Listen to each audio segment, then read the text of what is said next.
okay.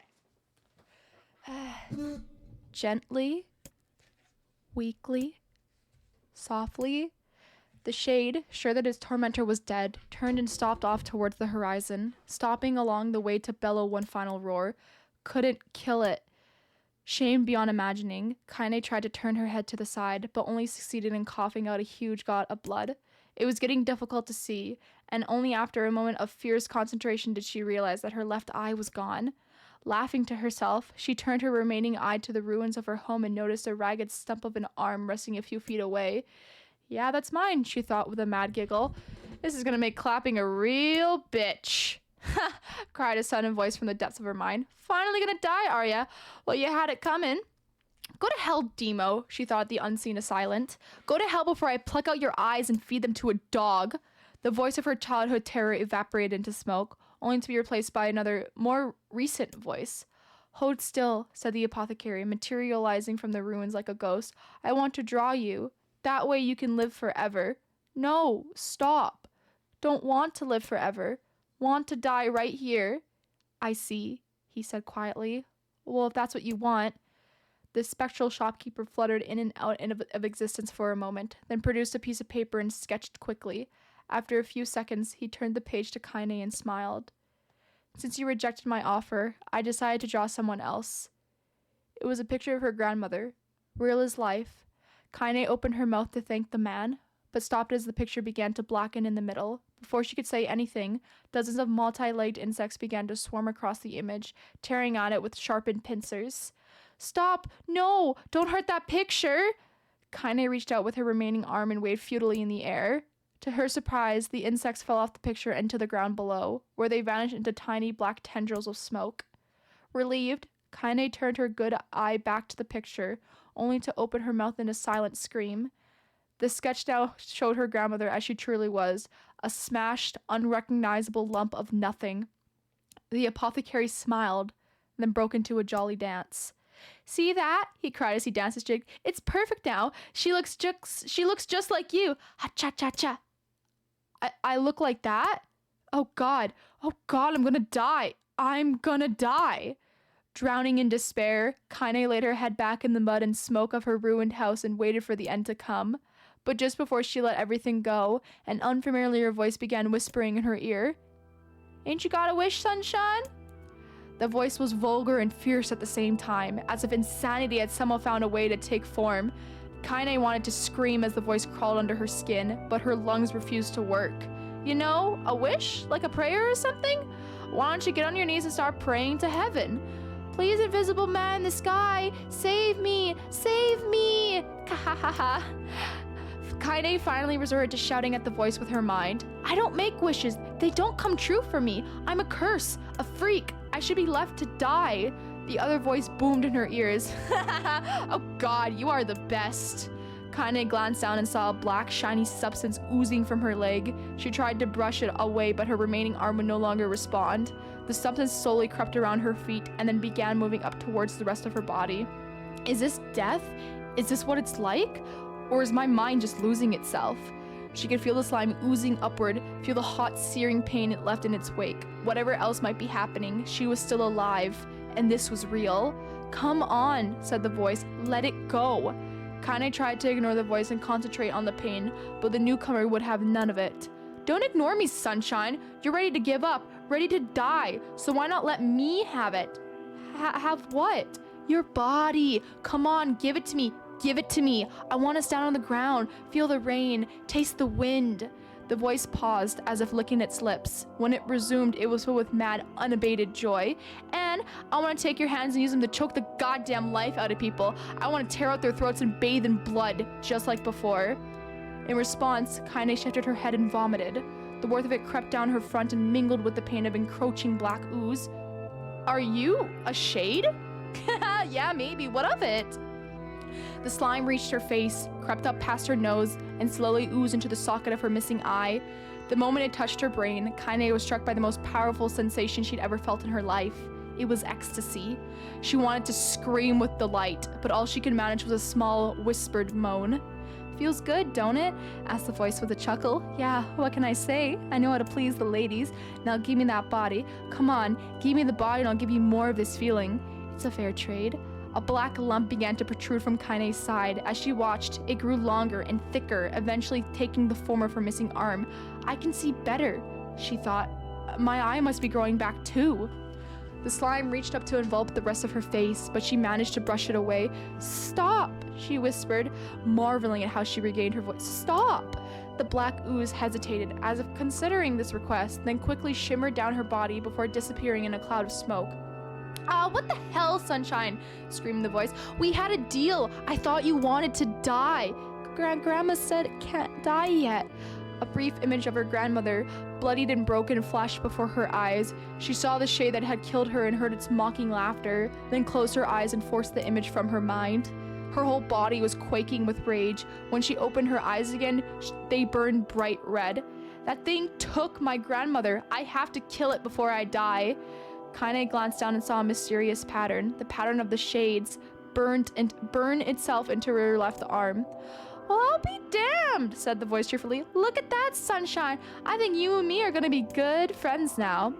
Kainé stared intently at her arm. The more emotional she felt, the more the letters seemed ready to puncture her skin and began infecting the rest of her body. The arm clearly had a will of its own now. Stop. Gotta stop. Holding her left arm in her right, Kainé took a deep breath and tried to calm herself. Come on, don't fight it, pleaded the voice. Hate's my favorite dish and I am hungry. Let it go. Feel the anger. Burn with the fire of revenge. Thirst for blood. Then go out there and shut up and get the hell out of my body. Your body. Oh, that's rich, Sunshine.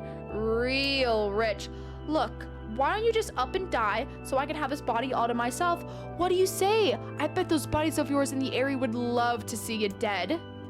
Kainé grabbed a nearby shard of glass and tried to saw off the shade-infected portion of her side. Before she could, her darkened left arm grabbed her right wrist, crushing it.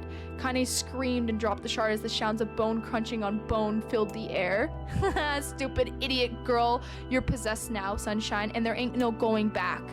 The voice laughed again, a loud, long wail that seemed to go on without end. Possessed? Whispered Kainé. Yeah, possessed. You and me. We got what you might call a timeshare arrangement. Remember how folks used to think you were a freak? Well, wait till they get a load of you now. Kainé looked up, tears in her eyes. The sky seemed smaller somehow, darker. Is this because of that shade? Is this how they see the world? So listen, purred the voice. I know this whole possession thing seems a bit sudden, but it ain't all that bad for you. There's plenty in it for you too. I'm a very powerful creature, Sunshine, and now that power belongs to you. You got enemies, people you want to kill? I can make it happen. That little fat kid who kept picking on you, that big old shade that squashed your granny, we'll wrap them up in their own assholes. No more abuse for you, Sunshine. No more pain. Wait, said Kainé. You're a shade. Why would you want to help me kill another shade? What do you think, I'm some kind of racist? Some killing snob? I don't give a goddamn who you murder, honey pants. I just want to drink from the well. Kainé considered this as she struggled to her feet, the power of the shade coursing through her. The smoke from her house was drifting away with the wind, and she enjoyed the way the cool evening breeze felt on her new left arm. After a long pause, the voice spoke up again. So, how about it? You and me. We could have some good times together. Look, I'll even take care of the bloody part if you don't want. Fuck off, asshole, muttered Kainé. I'll handle the killing. Screamed the voice. Look at you go. Oh, Sunshine, we're gonna have so much fun. So listen, my name's Tyran, and if you ever need me, I'll just be hanging out on this piece of meat you call a heart. Now get to it. The more you kill, the more your heart turns rotten and sour, and I like rotten and sour. Kainé found herself nodding at the voice. Yeah, she said, yeah, I think this can work. I'm gonna find that shade, and I'm gonna strangle it with its own guts. And when I'm done, I'm gonna do the same to you, Tyran. Count on it. Laughed Tyran. I've shit bigger than you, so good luck with that. Oh, and hey, one more thing. Right now, you and me are sharing this body, but if you ever run out of hate, if you ever, go soft, then I'm gonna take over everything. So keep on killing, Sunshine, and watch your back. The voice grew fainter and gradually faded away, fading to somewhere deep inside Kainé herself. Kainé waited until she was sure the voice was gone, then waved her new left arm around a few times. It feels perfectly normal, she thought. It feels like mine. Desperately, she began poking and prodding at the new limb, determined to find something wrong with it. She didn't want it to feel normal. That would mean the creature inside her had already won. I am not a shade. I am Kainé. Repeating this mantra in her mind, she slowly began digging through the rubble of her house, being careful to ignore a certain red-stained spot in the corner. Finally, after what seemed like an eternity of heartbreaking work, she found what she was looking for. It was the wreath of lunar tears. Though it had been through hell and back, the garland's petals were as bright as ever. Kainé started to place it in her hair, and slowly lowered the wreath and stared at it. I'm sorry, Grandma. I'm so sorry. But I don't deserve to wear this anymore. I'm possessed, corrupted, a freak. And this time, I don't think there's any going back. Holding the flowers to her heart, Kainé fell to the ground and sobbed. As night gradually lightened to dawn and the people of the area rose to their daily lives, she remained in that position, as if tears could somehow wash away the horror that now infected her world. Alive. Stay alive. Stay alive. Grandma. Kainé, you gotta live. You gotta come back to us.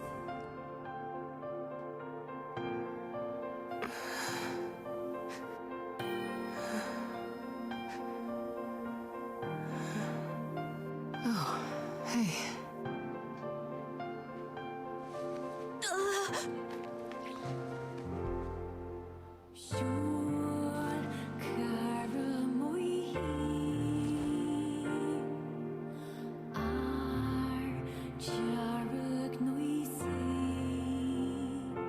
Emil, you were the one calling me, weren't you?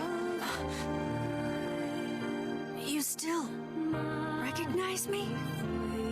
Of course. I knew you right away. Thank you, Kainé. Welcome back, Kainé. Wow, you grew up. So, how long has it been?